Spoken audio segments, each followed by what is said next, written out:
So, the Bantalayan Kibalaan Small Producer and Rural Workers Organization has three main purposes. First is to unite the local farmers in this area through this organization. Second is it would be easier to ask for government assistance like cash, fertilizer, and seeds for the farmers or the members of this organization.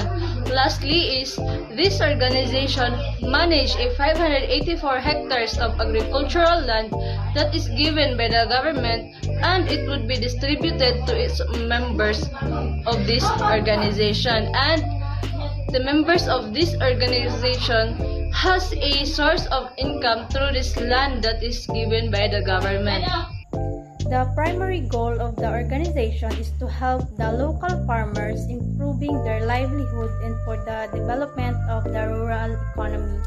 Through the agricultural land from the government, the members was given the opportunity to improve their livelihood.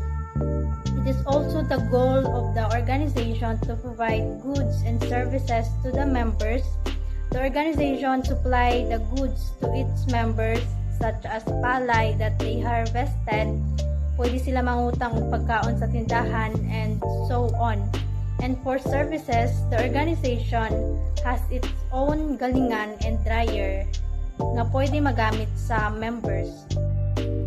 Today, we discuss the purpose of joining agricultural organizations. We will explore the various benefits and incentives the members receive by being part of such organizations. Government support is a one key advantage of joining agricultural organizations.